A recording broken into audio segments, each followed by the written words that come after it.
Hello, folks. Welcome to the Casual Causal Talk, episode 5. Today, we have with us Dr. Robson Tigre, a very renowned voice in the causal inference world. He works for one of the largest companies in South America, Mercado Livre. He's a PhD in economics and an interesting figure who has transitioned, his skills of, econometrics to commercial banking, commercial marketing, and he has also written a lot of rich research papers. Robson, first of all, congratulations on your wedding and welcome to the show. Thank you very much. I was invited and to the show, to the podcast, and I said, well, I'm about to leave on vacations. Can we do it some weeks later? And now here we are in my first week back. So thank you for the congratulations, and it's a pleasure to be here. And I'm also surprised to be here because on LinkedIn, which is the main platform I use, I don't post many posts in English, but I try to interact in English with other people that are influential, such like you and the people on the causal inference community over there. So thank you very much to open this space for me. Yeah, welcome, Robson. Actually, what I do is, I kind of use the LinkedIn's translate feature, and that's how, I translate your Portuguese post into English. And I have found your post, to be really insightful. And, some of my friends here in India and South Asia, have told them to follow you, and they're also, pretty pleased with all the content that you post out there. Thank you very much. I'm also fond of your content. Yeah, thank you. You know, as a prep to this podcast, I was snooping around on your LinkedIn profile, your website, your Medium articles, et cetera, et cetera. And one thing that I really found striking is the words, I use experiments in causal inference to help teams move from opinion to evidence. I kind of, rec- uh, I kind of connect with that because I also believe that, causal inference kind of helps you move from the predictive realm to the deterministic realm. Can you talk more about this particular sentence that you have on your website? Sure. Yeah, it's really cool that you do your research before inviting people. So thank you for all of this attention. Um, since you congratulated me on my wedding, I must tell you, on honeymoon, I went to Egypt, and in Nice. Egypt, I saw many like monuments that were built because people believed in something. Mhm. And for instance, part of the culture tried to praise the floods of the Nile River each year, which they could kind of predict, and they attributed it to a deity, a goddess. And it was a nice outcome because the floods helped like agriculture and so on and so forth. So they had this belief or this prevailing opinion that they should please deities in order to get better floods and nourish the grounds and have a nice crop this year. So, well, it made sense to them, but they never tried not to please the deity to see whether or not the next flood would be good or bad. So it was an opinion, untested opinion, and it relates to how people operate nowadays on business. They have a prevailing opinion, it makes sense, they can predict that if I do this, it will be followed by that. But they do not try to validate whether this is causal or correlational. And well, all of this storytelling is just to say that like managers, directors, and so on, they kind of hold on to an opinion, to a prevailing belief. They never test it. And they're basically doing what ancient civilizations did, uh, while now we have the technology and the data to say, hey, what if we experiment acting in another way? What outcome are we going to get? Is it going to be better or not? So I believe that this phrase, at least in my mind before I wrote it, it was like, well, I would like to help businesses, I believe you feel the same, achieve their full potential in the direction that they set. And basically that's why I tried to build this motto of this branding for myself. Great. Uh, I know we talked about, causal methods even before defining it. So I ask all my participants to kind of define causality in three levels of difficulty. This is inspired from the Wired's 5 level. So the three levels are, explaining causality to grandma, explaining causality to a college fresher, and explaining causality to, a causal expert. Of course, when I say grandma, I just assume that she doesn't know, anything about econometrics or, causality. But if she knows, due respect to her, just want to lay that out clearly. Yeah. So please go ahead and, give it your shot. Okay. By chance, I was raised by my grandmother, and I would explain it to her like, well, causal inference is how we try to figure out whether or not the soup you make me uh, helps me get better when I'm sick, when I have a flu, or not. Or is it just correlational? It happens that when I'm sick, you give me chicken soup and I get better because it's like a trend. Like there is a cycle in a flu, you're going to get better anyways, and so on. So what I do in my work is try to validate those links that we have in our mind that this causes that. So for that, we would like design an experiment in which some people get the chicken soup and some other people don't get the chicken soup while they're sick, and to measure at the end of the day whether the group who got the chicken soup is going to be better than the other group. So for the grandma, it's easier, but when you go to the causal expert level, there are different definitions of causality, so it's going to get harder and harder. But let's proceed. Yeah, I think the chicken soup example was really great. There's also a famous book, right? Chicken Soup for the Soul. But I think if you add Yeah. causal inference to it, it becomes much more sweeter. Okay, I didn't know about the book, but It's a it's a pretty good old book, title. Yeah, yeah. Uh, yeah, Robson. So you are a PhD in economics, right? And how has the experience been in terms of using causal methods for econometrics, social sciences versus a commercial industry setting? Uh, let's see your point. Let me see. I saw that you interviewed Mateus Facuri, Yes. right? I'm a huge fan of him. We interacted sometimes in workshops, and I bought his book. I have it here, and I happen to have it. I'm sorry, it's blurred, but I happen to have it autographed by him. So Oh, nice. I'm a really fan of this Okay. person who tries to digest the concepts of causal inference for all of us. And in another podcast, he mentioned that, well, the branch in which we work in data science should be also understood as decision science, because we are here to help people make better decisions, right? And it's a line in whatever setting you're going to work. Is it you were working in academia writing papers, you were trying to like indicate the way to policymakers to make better policies? If you are in a company, you are trying to give your stakeholders directions to make better policies. Like when you write a paper about conditional cash transfers, whether or not they increase education attainment of children, you want to know whether it has an effect and why it works. Like, okay, children are going to school because if they do not, they're not going to receive the transfer. And if they go to school, they happen to be vaccinated and so on and so forth. La, la, la. Well, I worked on that and now I work on, well, let's see whether and why give any specific tools, for instance, or live support to our sellers. Because I work on a marketplace. For those who are not familiar with Mercado Livre, is a marketplace such as Amazon or others that you might happen to know. And well, let's see for policies in which we have an opinion that we are helping our sellers, they really happen to help those sellers. Because if they sell more and they increase their revenue, we are also going to increase our revenue because we have a fee for operating companies.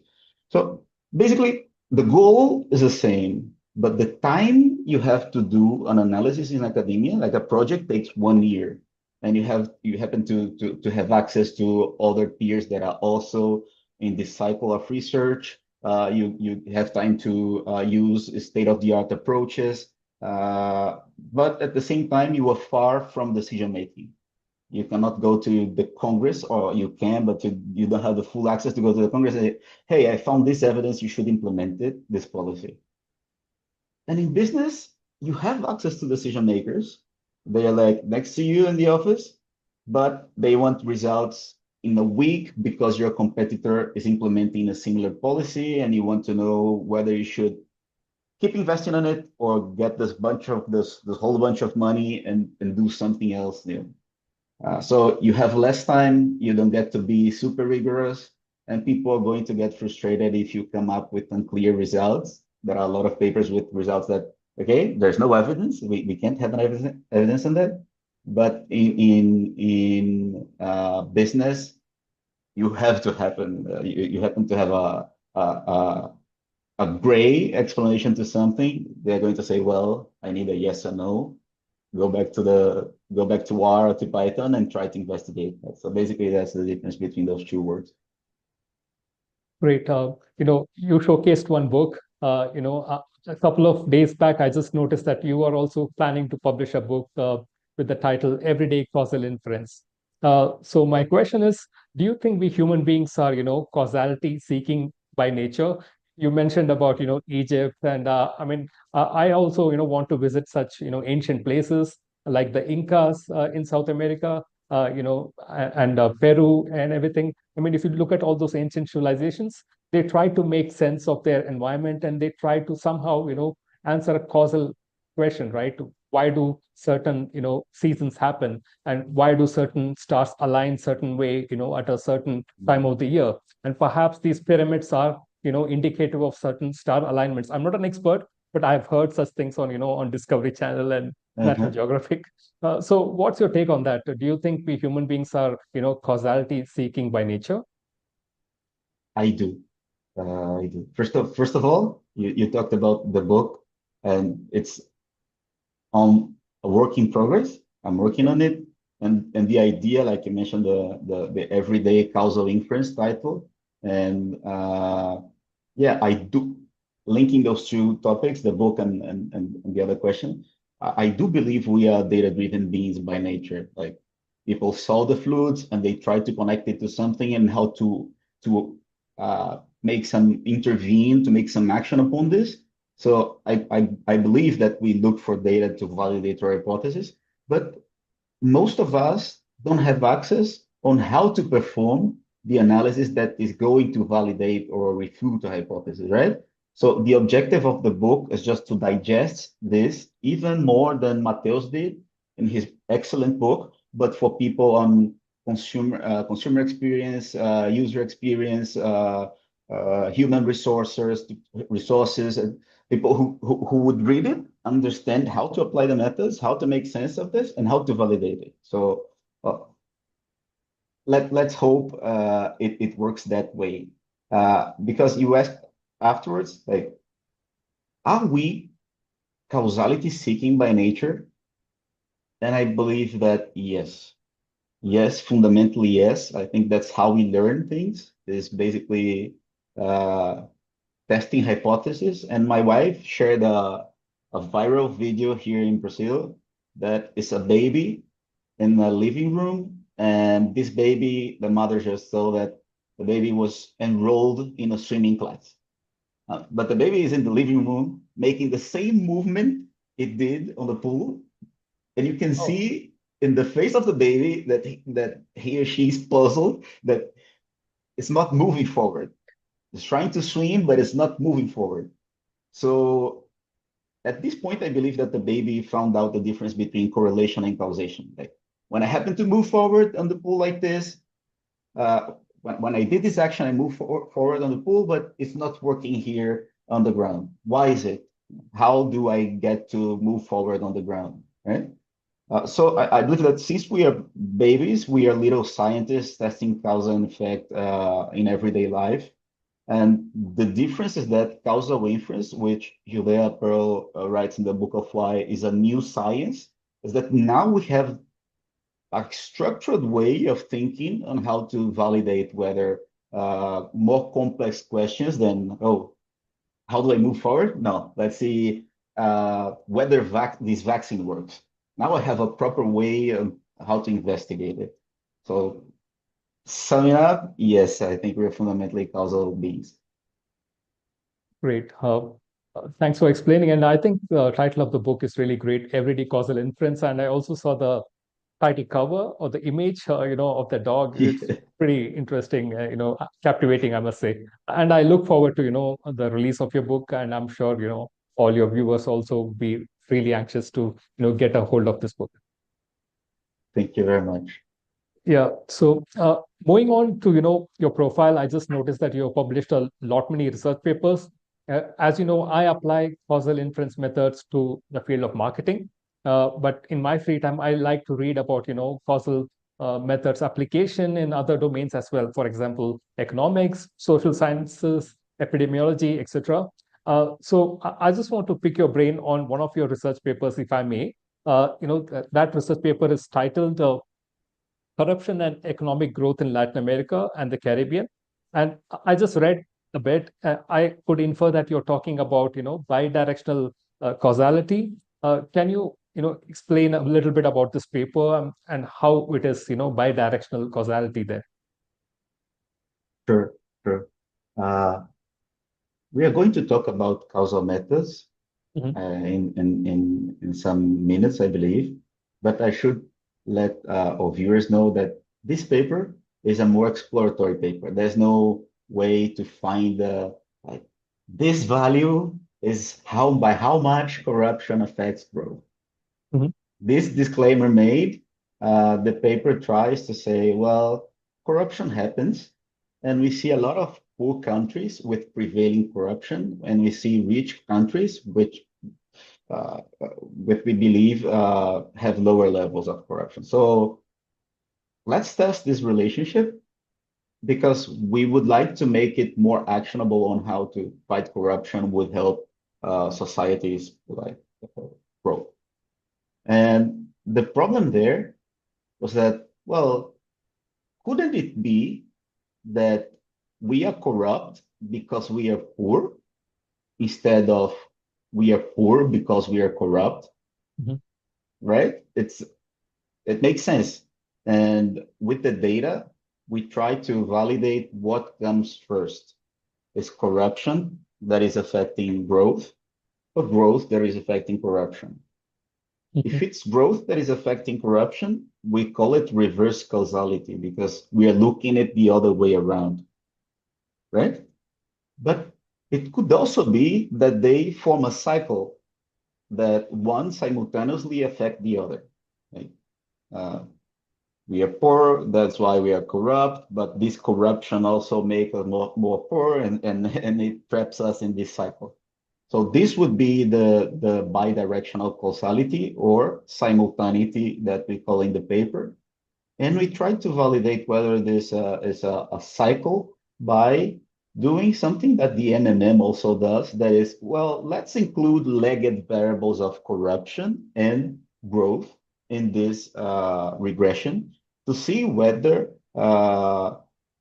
past values of each variable affect the variable that we're assessing. And then we apply a Granger causality test that many people have heard about. Granger, like basically he came up with a test that a layperson would interpret as, well, let's check whether the cause came before the effect. Right? Makes sense. And we find out that yes, it's cyclical, like those two things reinforce each other. And there are also some mechanisms through which we remain poor. Like people don't want to invest in this country because we are corrupt, and we call those the mechanisms, how one thing flows to the other. Yeah, understood. Yeah, you did touch upon, MMM, market mix modeling, that's been our bread and butter. And one of the funny examples of, simultaneity is that, you advertise more, and because of that, your sales increases. And now you think that, hey, sales has increased because of advertising and marketing. Let me put more money into marketing. So, it's a two-way simultaneity, right? Robson, I noticed that, you have varied experience, right? You have worked in marketing, product management, banking, and, those loyalty programs. So I want to, pick your brain and, ask you about each of these domains, how causal methods have been applied. So let's start with, marketing. What typical causal methods have you applied in marketing? In marketing, there are a range. I'm going to start by the least robust one. That is when you try to measure a campaign that is nationwide. So you only operate in Brazil and you advertise on television and everybody saw it. So as you said, the bread and butter of your company is working with this tool, this marketing Yes. assessment tool. Yes. And ours is basically having a control group to compare. So when someone comes out and say, hey, we launched a campaign for the whole country. So there is no control group. What should I do? Unfortunately, there are some methods that, okay, they need really rigorous hypotheses to hold for them to be able to bring causal estimates. But they are basically, you apply a time series model up to the point that the campaign was launched. So you get a sense how things would continue in the following days after this launch, and you can predict it. So when you predict what would have happened in the absence of the campaign, you basically build a counterfactual, and you can compare it with what really happened. So on one side is what would have happened. On the other side is what really happened. And supposedly the difference between those two values is going to be the incrementality that you generate by the campaign. So this is one of the applications. This is very similar to DID. Of course, we'll talk more about this, but I think this is very similar to DID. I know you didn't mention the assumptions, but I know you will get to that in the future segment here. Sure. The DID also tries to create a counterfactual in a different manner.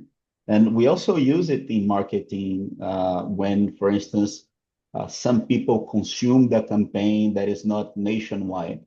Like someone saw our campaign on YouTube, but somebody else that had access to YouTube didn't see our campaign. And we can measure the incrementality generated on sales based on this guy like Venkat saw and a guy that is similar to Venkat didn't see. Did this campaign really make Venkat go there to the website and buy something? So this is also one of the tools. And of course, when we can, we experiment. And it's easier to experiment in some channels more than others, like in known channels such as push, email, and so on. It's easier to experiment.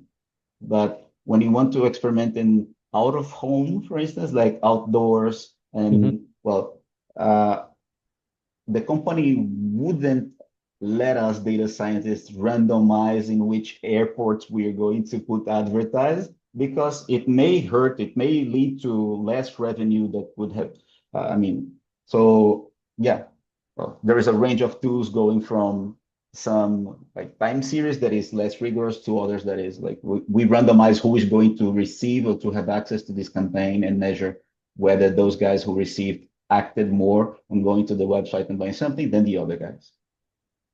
Yeah, you touched upon an interesting point, randomization, right? I have also, interviewed a lot of epidemiologists. For them, RCTs are their mainstay. They use RCTs more than, our quasi-causal methods. But we are in the field of, marketing and, economics, where we don't have the liberty or the luxury of using, RCTs for various reasons. For example, there could be, you cannot control for a lot of factors, right? For example, you give the example of, OOH. You can have it, but, what is the guarantee that one person who saw OOH in one particular city did not go and travel to another city and saw the same OOH, thereby polluting the control group, right? Exactly. So how difficult do you think it is to, apply RCTs in marketing? And do you think, quasi-causal methods are much better for various reasons in marketing? I see. I believe it will depend on many factors. Like, for instance, if your core media spending is not like something as television or social media that you don't want to spend money with Meta, Google, and so on, TikTok doing conversion lifts, your focus is on optimizing own channels, and we have this capability. Not that we are going to do this, but we have the luxury, as you said, of having an own channel. Many companies don't have a large own channel. Like we have millions of consumers that we can send messages and so on. But if this is the case, experimenting would be easier because we're focusing on things that are under your control, right? But usually big companies don't, or medium companies don't operate like this. They want to know whether like performance media is performing really well and it's worth, and we have a great ROAS and so on. And well, I don't know if you saw this paper. Like I don't know, you have heard of Ron Kohavi, like the Yes, yes. experimentalist and so on. He shared a paper that well, those experiments of conversion lift by some providers, they are not really random. So the conclusions that you take from them shouldn't like feed your NMM or your insights like this. So well, I think it's really context dependent. I ended up giving no clear answer to you, but I believe No, that no. MMM should be a case by case approach. And I think that's what the companies, I'm supposing that companies such as yours, go to the client to investigate what is the framework, what is happening in terms of a strategy to provide this kind of insight. So I wouldn't be able to see to point out is this one better? Is this other better? No, I kind of agree with Ron Kohave. In fact, long before his paper, I had, written something similar on LinkedIn. But a lot of people, kind of disagreed with me when I said that, hey, you know what, the experiments that we kind of do in marketing, they are not RCTs technically because you cannot control for a lot of factors. But then once Ron Kohave's paper came, which kind of, vindicated my point, people are like, oh yeah, Venkat was right. We unnecessarily, scolded him. But yeah, that's a topic for another day anyways. You also seem to have experience with respect to triple M market mix modeling, right? Technically what we say is that it is one of the holistic process to carry out if you're trying to measure the marketing effectiveness, because it tries to control for a lot of factors, right? For example, you can include TV spends, you can include TikTok spends, you can also include macroeconomic variables, you can include price, and see all of them's effect on your KPI. I really feel that experiments are very useful, but experiments sometimes measure only one particular variable, right? Uh, so what has been your experience with respect to MMM? And I know in one of your posts you did talk about the feeling that MM does not capture long-term effects. So what according to you is a long-term, and what would you like MM to do? I see. Yes. First of all, I have this opportunity of working with MMN Hmm. because there was a third-party provider Hmm. providing MMN to my previous company. And the internal team was like, well, we don't understand how it works behind the scene. Let's bring you that specialized in econometrics and so on to help us. Hmm. So I continue to be a person that knows econometrics and statistics. Hmm. I'm not a person who is a specialist in marketing and like all the background knowledge you need to do Okay. this. So I'm trying to be humble here in the sense that this is my opinion from outside. But I like MMMs. I think that they are the way to go, especially for the future with these questions of privacy and cookies and so on. Uh, Not only because you lose data from other approaches such as uh, multi-point attribution and so on, but also because it's the only way that we have now to consider everything together, right? Yeah. But there is a lot of things that we need to define in a specific terminology because for you what long term might be is different, maybe different from what it is for me that I have a training on econometrics. And in time series long term effects would be like you suffer an intervention and then you measure whether or not there is a stable change in your outcome variable based on that. I believe that from the time series sense the NMM does not do it, Mhm. but from other sense, if your model includes like carryover effects, for instance, in lagged variables, you can get like the effects of your spending now, considering that you are in a given level of spending on your past, right? So like, okay, I'm spending $1,000 now, but I spent $1 billion before. It's not the same thing as spending $1,000 now if I spent $50 before. That's what I see on models such as Robin. That's my experience. But probably on your background, like on how your models work, you also might have included the notions of long-term effects that come from the time series references. So it's not like that MMM doesn't do it. It's like the MMM I had access to, I don't believe it does. Okay, understood.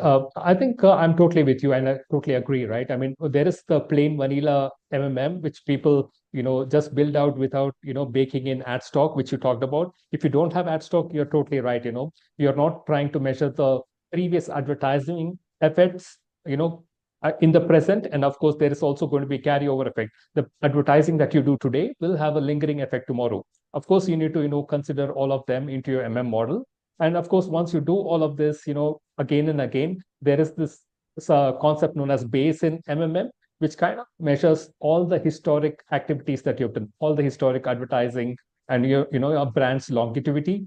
It kind of gets captured there, and that kind of gives an indication of your long-term brand effects. But yeah, I'm happy that we are all on the same page. Okay. I thought that you kind of referred to an MM which did not, which actually had ad stock effect and yet did not, measure the long-term effect. But I think you explained it very beautifully. What I believe is that MM plus experiments are really healthy way to go about measuring marketing effectiveness. And sometimes you cannot. I mean, we have written a paper that these two are like oil and water. No matter what you do, you cannot mix it together.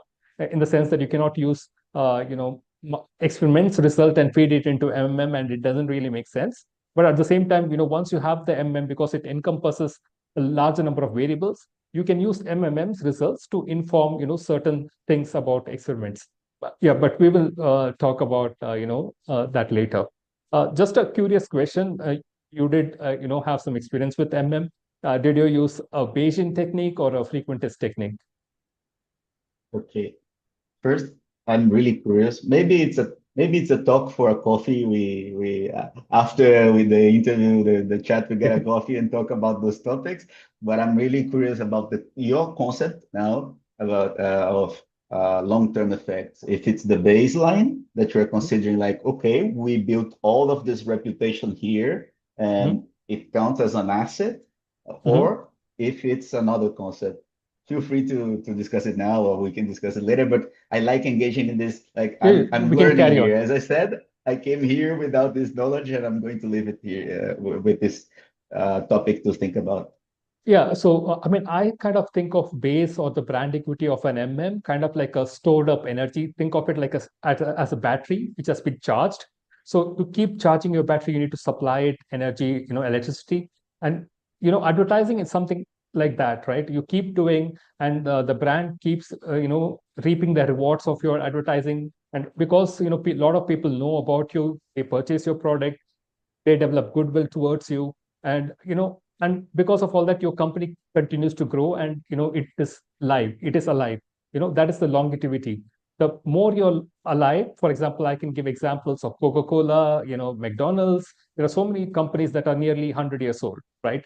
They have been there for so long, and they have been advertising also for so long. So now if they kind of switch off any advertising, they will still get somewhat similar levels of sales that they are experiencing even now. That is predominantly because they have advertised in the history for so much, and also they have developed this goodwill for so much.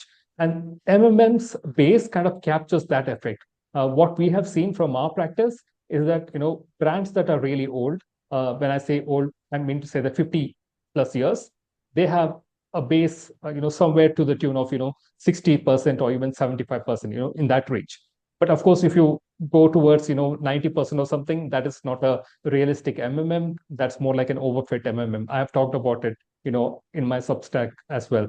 But that is the answer to your question. What does base convey?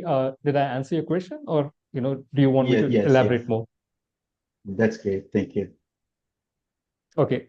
Yeah. I'm sorry. I'm missing now your question about Bayesian versus No, no. frequentist, My right? curious question was, did you use a Bayesian MMM or a frequentist MMM? Or maybe you didn't know. That's also fine. No problem at all. Yeah, I use them. I mean, Robin is said to be a mix of both because it uses some part of frequentist econometrics and some part of Bayesian. But let's say it's less Bayesian than approaches such like lightweight MMM or Meridian. Mm-hmm. So if I'm in this spectrum, I would say Okay. Robin is a frequentist approach. Yeah, yeah, yeah. I happen to work with this because Meta was the provider of the company I worked with, and they gave us a training and so on. And at that point, it seemed to work really better than the one the third party provider was using, and made sense for me to stay with it. But so that said, I don't have an opinion that is based on my use of each one, but I Understood. have an opinion about the concept of each one. Like for me, it could be because I'm ignorant about the topic and I need to study and it's on my study list. But I see that the Bayesian approach, in some applications at least, it is kind of a double-edged sword, right? Because it's great for you to include in a model prior knowledge. If you know how things work in reality, like you have a Mm-hmm. God view of society and how it works, it's amazing to be there and say, hey, it works like this. So you don't need to check a lot of data. I'm going to tell you the structure and how it works. But on the other side, if you come up with an opinion like the Egyptians did, and you say, hey, like we must please the gods to have a fertile next year, and your priors are wrong, you are going to get biased results. But again, I'm saying it uh, out of like my opinion. I would need to dig deeper and compare both in order to be able to go on LinkedIn and say, hey, I don't believe in this one, I believe in this other one. Yeah, I do it all the time, and I also get a lot of brickbats from the Bayesians. I don't like Bayesian methods for various reasons. I've written tons about it, but yeah, if I start talking about it, we would need at least 3 hours. But for the want of time, I'll skip that. Uh, let's talk more about linear regression, right? That has been a staple for econometrics. It is a staple for us as well for in market mix modeling, as you understand. It's an advanced form of linear regression, but still the foundations are linear regression. And when you talk about causal inference methods, we leverage a lot of regressions. How important do you think linear regression is when it comes to causal inference methods? That's perfect. Uh, OLS is Mhm. basically the working horse for all way, especially us that like I call myself as an applied econometrician or applied microeconometrician. Mhm. And well, for us, it's really fine to use OLS. And it's not because OLS is the best tool, but it's because it's the best among the simplest tool, right? Mhm. Uh, One coefficient of the OLS would give me the interpretation that by how much Y increases, like sales increase, for instance, if I increase $1 spent on TikTok ads, all Mhm. else constant, like Mhm. conditional expectations. And this is great. This is what we need at the end of the day, right? If all assumptions are met that the features are exogenous and so on, those coefficients would be causal. The problem is that we don't meet the assumptions for causal inference only with OLS. So then we go to regression discontinuity design that exploits like small bandwidths in which people or subjects, whatever, are similar, and it fits an OLS to estimate the difference in outcome between those two groups. But regression discontinuity design uses OLS, like the two-way fixed effect uh, approach that we used before and call it the difference in difference that changed a lot in the last decade was estimated via OLS. The two-stage least square with instrumental variables is like a tweak of using OLS. So it worked for us. It was simple enough for us to indoctrinate the students since their undergrad, but it does not do a good job in estimating heterogeneous effects, for example. Like you are not going to estimate 50 or 500 separate OLS regressions to get a sense of how different people react to a treatment. So now we are migrating to other methods of machine learning, like double machine learning or causal random forest that can give us a sense on heterogeneous treatment effects. And also they take care of things that OLS didn't take, that are non-linear or complex relations between multiple variables. OLS doesn't do a good job unless you use a fully saturated model, which means like interacting all the variables and so on. So we are migrating for this, and people are giving fancy names such as causal AI, causal machine learning, but the thing is the same. You still need to meet the same hypothesis you needed for OLS. But now it's going to be a bit easier to meet those hypotheses. That's the same. There's not like, let's say that double machine learning and OLS are frameworks, but the identification methodologies, they are RDD, difference in differences, and so on, in which you can apply those frameworks. So you can run a different diff with OLS or with double machine learning. I don't know if you get this. So OLS works. It's simple. It's great. We are trying to move to something fancier, but don't let this fancier setup fool you. We still need to meet the requirements. Yeah, so basically the foundations are still, the OLS and linear regression. OLS is a method to fit any linear regression method. Yeah, but yeah, so this basis is needed. On top of that, as you rightly said, you can add, random causal forest. You can also add causal ML, and I think that is the, enhancement rather than a core component. Am I right on that? Yeah, I think it's an enhancement, moving from OLS to double machine learning when you need, when it's needed, when it makes sense. It's an enhancement. But again, you still need to meet a lot of requirements, most of them the same you needed to meet with OLS to achieve to a causal interpretation at the end of the day. Great. So Robson, let's move to experimentation. You work for Mercado Libre. From my research, what I gleaned is that they are kind of like Amazon plus PayPal for South America. Am I right on that? Yes, we have. Okay. Please, sorry, I interrupted No, you. no. I just want to get a clarification because I could be wrong. I just want to get a view of what this company is. Of course, I've heard about them, but I didn't know what they're into.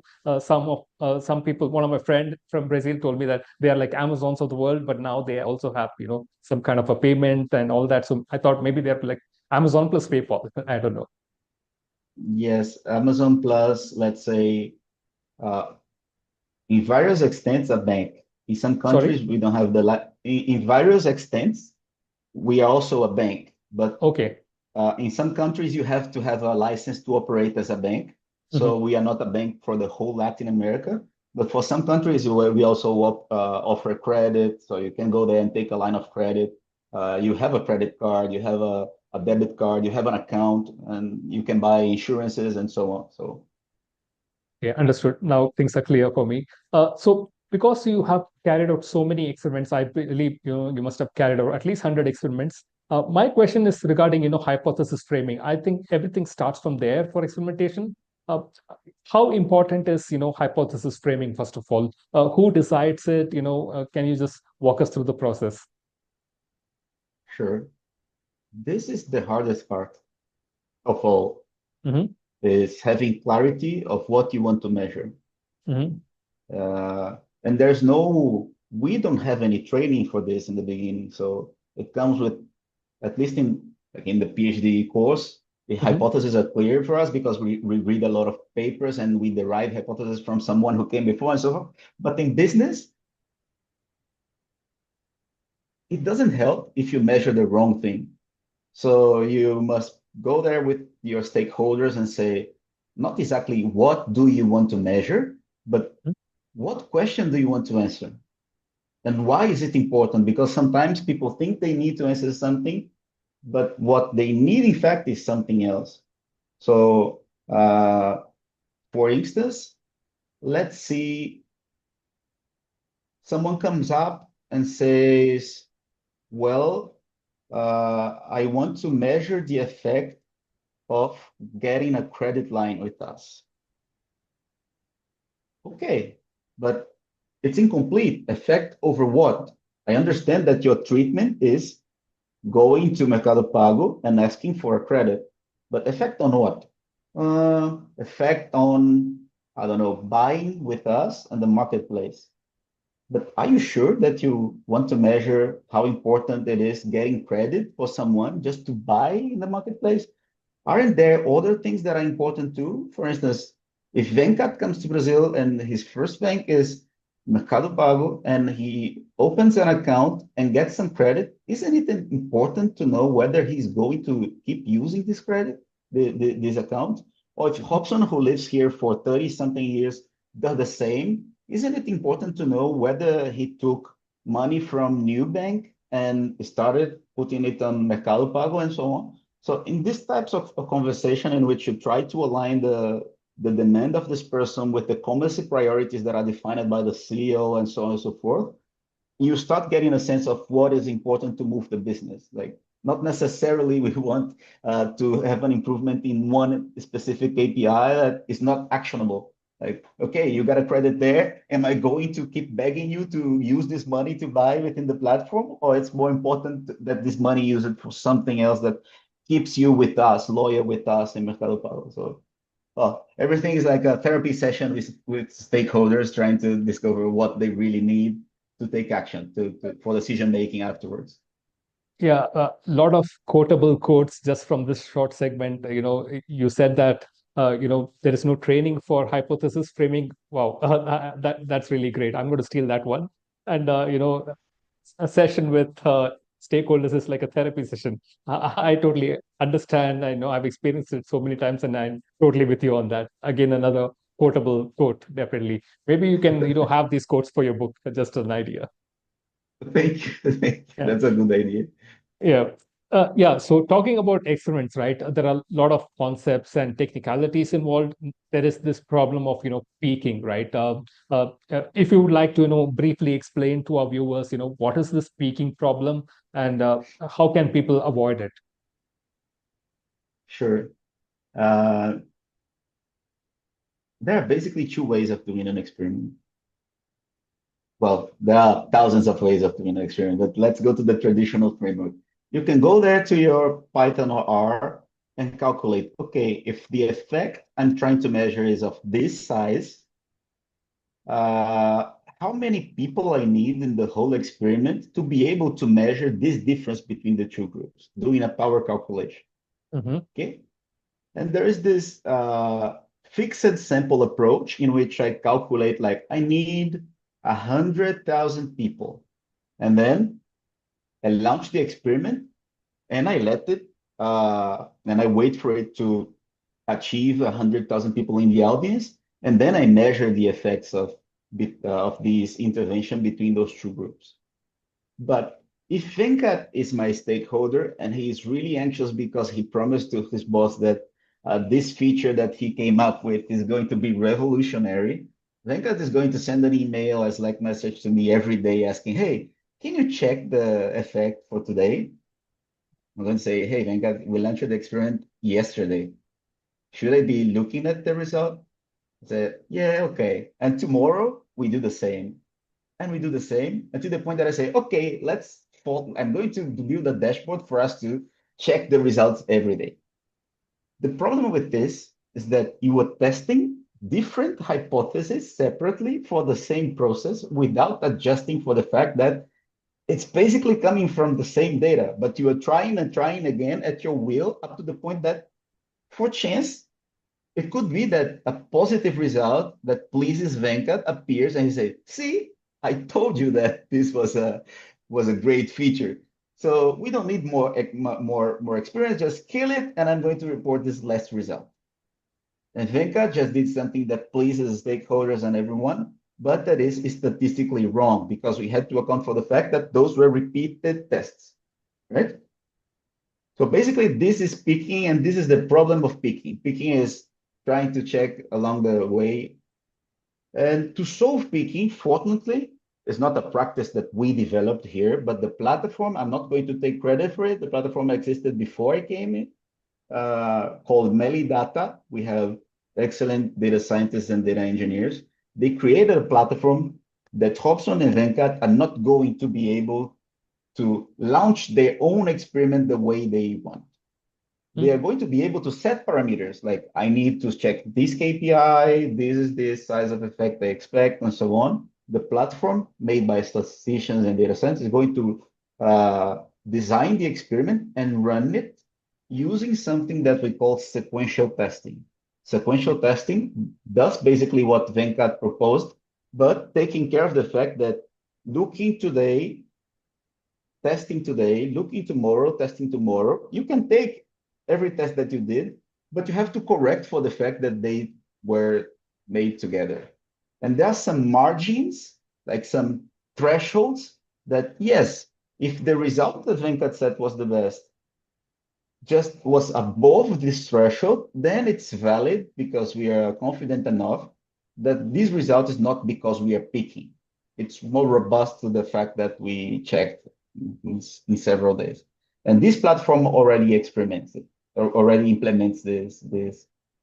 But also, the platform can't do every type of experiment. For instance, I needed to design myself with a partner an experiment that, well, if someone has a bad experience in the platform, this guy got a broken package and wrote a bad review, this guy should receive a reward.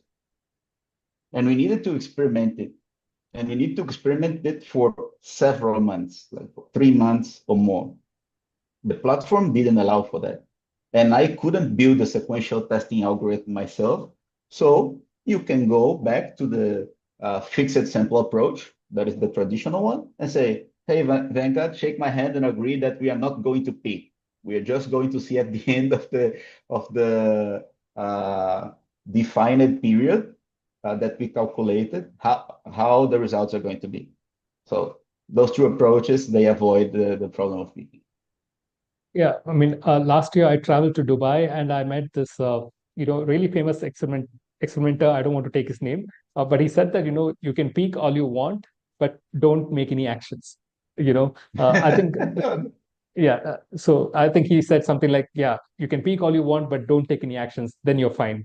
So I think that's fine as long as you can see what is happening, but don't, actively try to stop an experiment or, do some hanky-panky things like that. I think you should be fine. Yeah. Uh, so Sounds great. It's another quote for the book. yeah, please feel to use it. Yeah. Uh, yeah. As a econometricians, you must have come across a lot of DAGs, directed acyclic graphs. Generally speaking, I've seen that econometricians do not have a favorable view towards DAGs, but epidemiologists, they have a great regard for it. Where do you stand? Do you think DAGs are good? Because I have seen DAGs being abused sometimes, where some shady vendors, they will say that, hey, look, we have constructed a DAG and we have proved causality. For me, it is just like a hypothesis framing exercise rather than a causality proving exercise. What's your take on that? Okay. That's a hard one because it's kind of a religion, right? Some people see causal approach as a religion. This is something that I intend to put on the book on the last chapters. That, hey, this is my view on causality because I was indoctrinated by economists and econometricians that think like this. But there are those other approaches as well, and they serve for those specific objectives, right? So in economics, in econometrics, there are the structural economists. They get a model, they say, okay, like what is the relationship between unemployment and inflation and blah, blah, blah. And they make equations to explain this, and they estimate the relations in those equations using data. This is not doing the DAG, but in some cases, this could be translated to a DAG. So it's not a technology that we aren't aware of it. But for us that are not structural econometricians, this serves, at least the DAG that translates the equation serves to indicate what we want to measure and for us to have clarity of the backdoors and like the types of bias that we could have. So now, and I think we didn't use DAGs before simply because it was from another field and we didn't know a lot about it. But now we have, for example, the causal inference mixtape from Scott Cunningham. There is a chapter on that. The effect from Nick Huntington-Clay. Also, the two books from Mateus Facuri, the open source one and the one on Python also have. So I think we are moving to this. I think I saw, but I agree with you. It's so rare that when a paper was published in American Economic Review, which is a top tier journal for economists, and it had a DAG, it became like a Twitter post showing, hey, we economists are. So yes, it's not prevalent, but we are moving towards it because it helps us illustrate and clarify to others what we want to measure and what are going to be the caveats that we expect in measuring this. But for me, I won't take the DAG and say, I'm going to estimate this structure. Most of the time, I'm going to estimate what we call reduced form effects, because I'm not putting the mediators in the middle of the equation and so on and so forth. So at least for me, talking by myself, I have a long way to go in between translating DAGs into the equations I'm estimating. If ever I'm going to do this, I don't know. I don't know if I need this, but I need them to clarify for me and for stakeholders what is the question I want to answer, what is the problem I face, trying to answer it directly without a causal approach, and so on. Understood. Yeah, that was perfect. That was perfect. Yeah. I think that we went into great depths. That was really insightful. Robson, we also, talked about, counterfactuals earlier in the segment, right? I personally believe counterfactuals are really important to prove causality. But there is, the other camp which says that, hey, you know what? Counterfactuals at the end of the day are, counterfactuals. You can never really prove them, right? But I feel that sometimes, the assumptions that you make for various causal inference methods kind of gives you a little bit of legitimacy to say that, hey, you know what, counterfactuals are indeed, true. What's your opinion on this? Do you think counterfactuals, can be proved, or do you think, we will have to take the help of, assumptions to, really bring in legitimacy to, counterfactuals? That's an excellent question, and I think it should be discussed more, because people sometimes feel free to say, no, this is the counterfactual for that. But no, this is the comparison group that you came to find in your way, but not necessarily is the counterfactual. The counterfactual is an imagination exercise in which you see Venkat here and Venkat at the same time in a different situation under a different intervention, right? And this is basically described in the Rubin model as the fundamental problem of causal inference. Like for me, just this expression, it's the fundamental problem. It's basically admitting that there is no way we're going to get that. It's just an idea to be pursued. Like it's the holy grail that we must have as a compass, like what we are looking for in this study. But by construction, maybe I'm being ignorant here, but by construction, I believe that it's not possible to give legitimacy to the counterfactual. But as I was telling to a junior data scientist here, talking about causal inference, there's this point in which an estimate is completely bullshit, and there is this point in which an estimate is the holy grail of causal inference, is the very exact causal effect of an intervention. And our goal when we think about counterfactuals is to be closer to this one than to that one, knowing that we are never going to be with this one in our hands. So I think it's more of a moral compass than of something that we aim to achieve. Understood. Yeah, I think that was a great example. Talking about assumptions, right? I play this game with everybody. It is called the Rate the Causal Methods Assumptions game. So what I'm going to do is, I'm going to show you all the various causal methods assumptions, and I'm going to ask you to rate the assumptions in the realm of, is it possible, impossible, or totally not possible. So let's kickstart this game, and I'll explain it to you. That's good.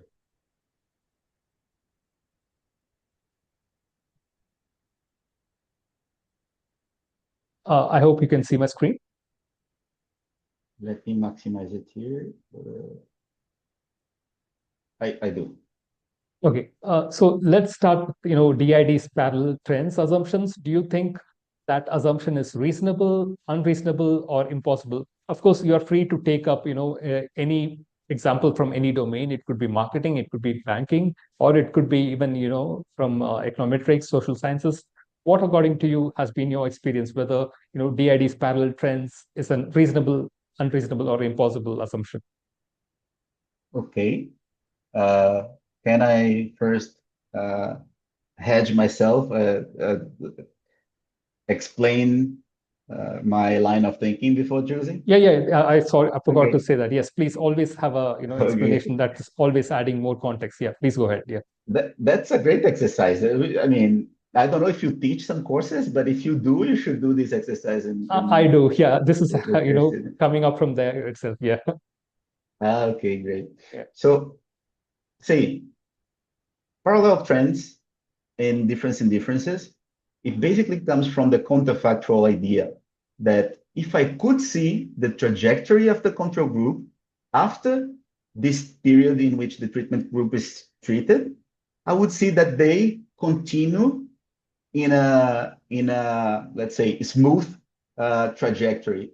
There's no change. Otherwise, the effect I'm estimating for the treatment would be biased because I'm assuming something would be constant towards time, like increasingly constant throughout time, if the other one would be suffering an effect. But no, the control group, for instance, is decreasing for some other reason. So it's a violation of something I cannot see, right?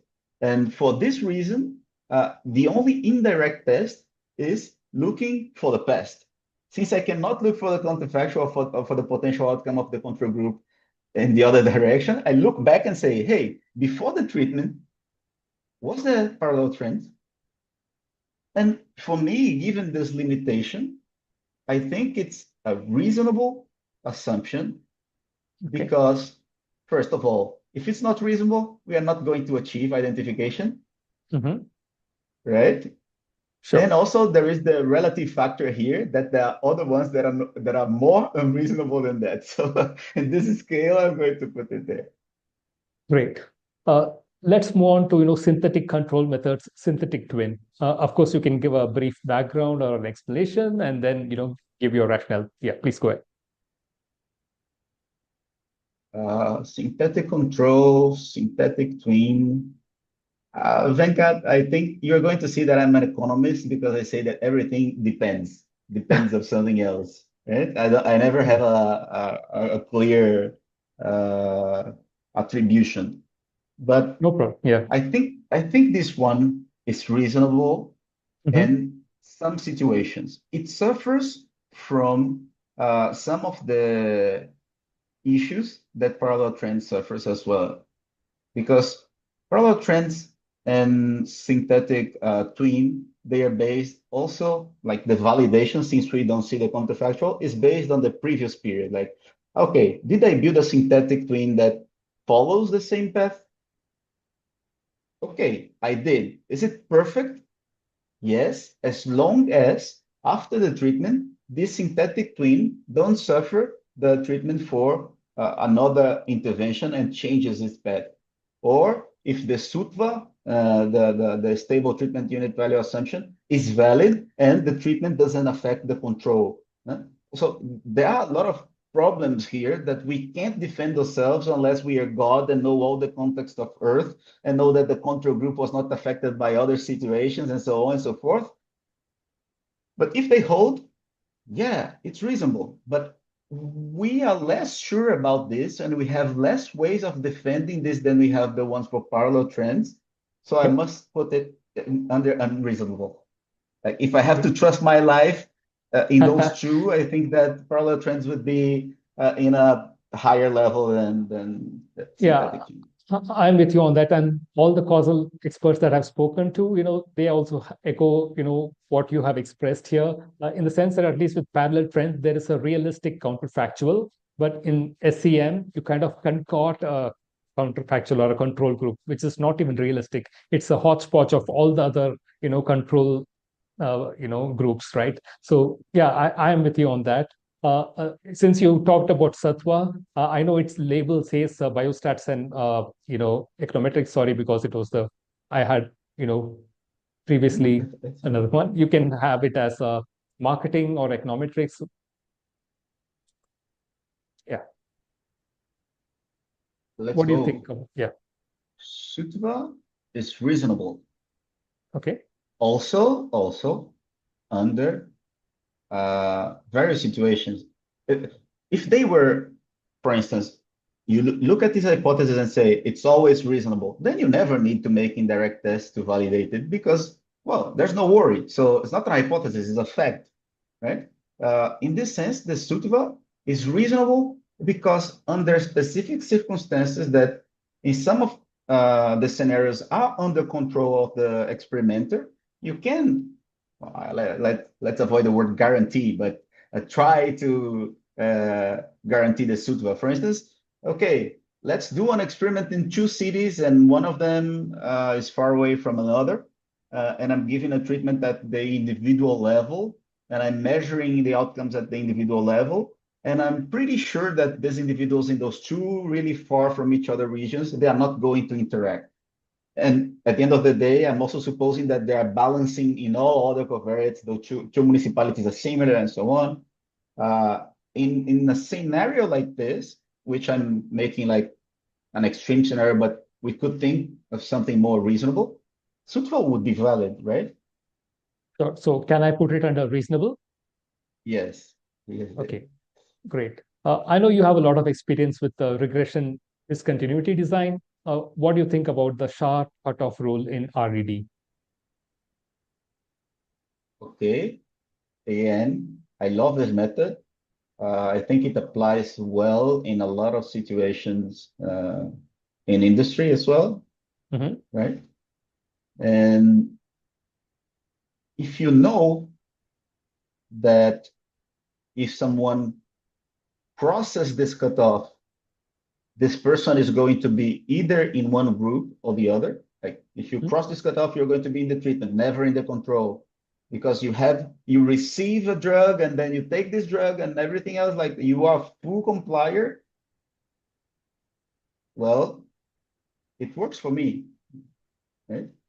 And so what I'm saying here is like, first of all, the assignment rule is binding.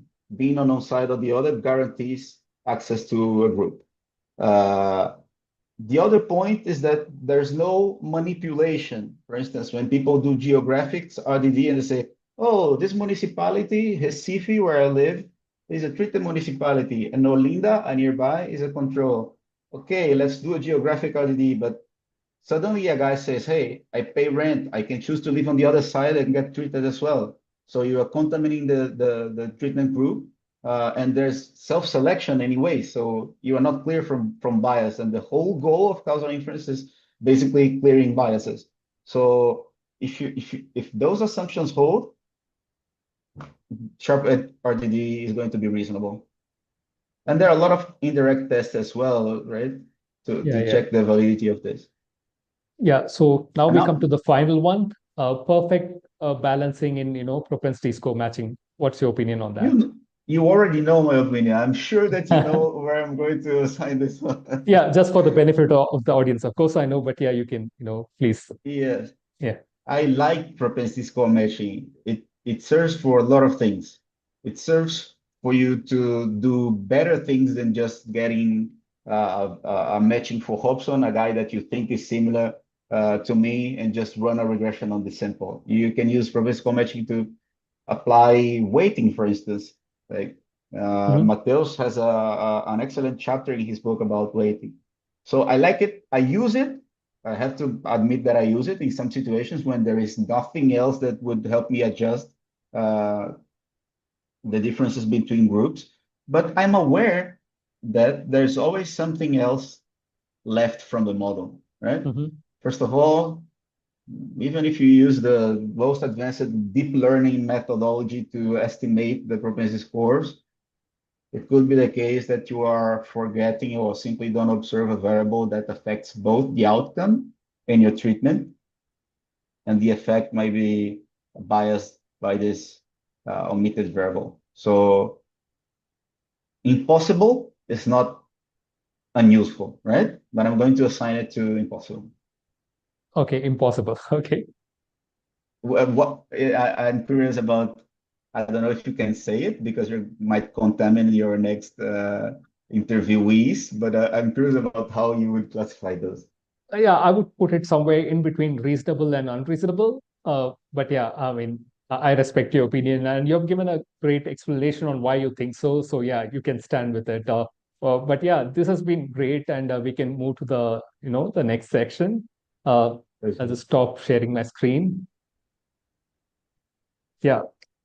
So a last few questions remain. There is this talk about, how do you evaluate causal models, right? It's pretty easy to evaluate any machine learning models, especially the forecasting ones, where you have the ground truth and then the predicted value. You kind of, see the difference, how close they are or how divergent they are, and you can just say that, yeah, the model is good or bad.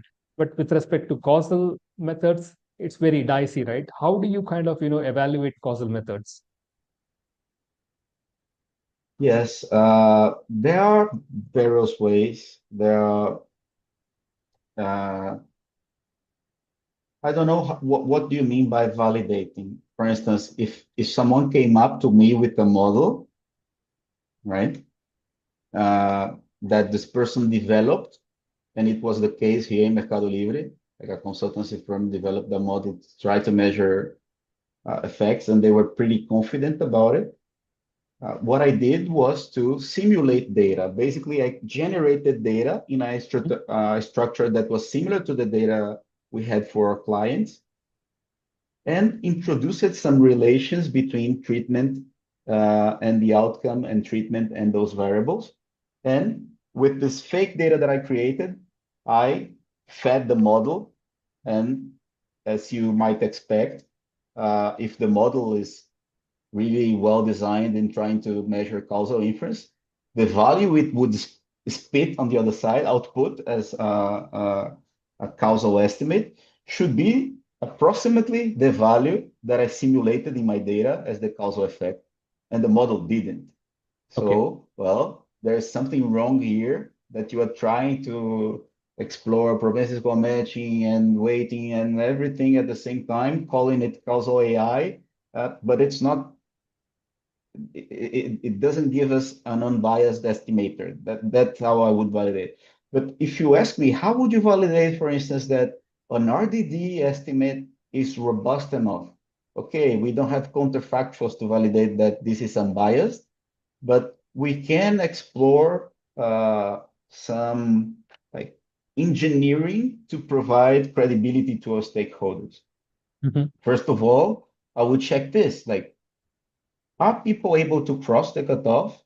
Like, are our clients, for instance, if we determine a score, a loyalty score for those guys, they don't know how this score is based, but people are hung on more loyal or less loyal in terms of engagement. And we create a cutoff, and for the guys above this cutoff, we give discounts and I don't know, free streaming and so on.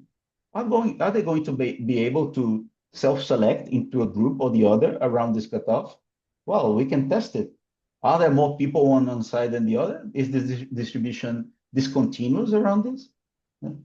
Are those people similar or balanced in terms of characteristics such as gender, age, how much they access the app every day or weekly, on socioeconomic background and so on? Okay, yeah, they are balanced. Like, if I try different bandwidths in my estimate, is the effect going to change a lot? No, it doesn't. So with those exercises, and they are like robustness exercise, falsification exercise, they are not confirmation exercise. What they're trying to say is, hey, I'm trying to destroy your results, and they remain stable to some extent. Let's move on with this insight. Are you confident to move on with this insight? The causal inference is basically like this. It's about reducing uncertainty on the insight that I'm generating for you to take action. It's not about giving you certainty. Understood. So yeah, that's how. I Yeah, I mean, think that pardon, sorry. There are analogous falsifications and robustnesses for instrumental variables, for RCTs, for diff in diff. I just told RDDs, but for each one, there is a set of exercises for you to come to your stakeholder. Hey, Venkat, see, those are the results that I tried to stress test all of them and destroy them, and they are here holding up. Yeah, I think this was a great explanation. I think the audience have got a clear understanding of, how to evaluate causal methods.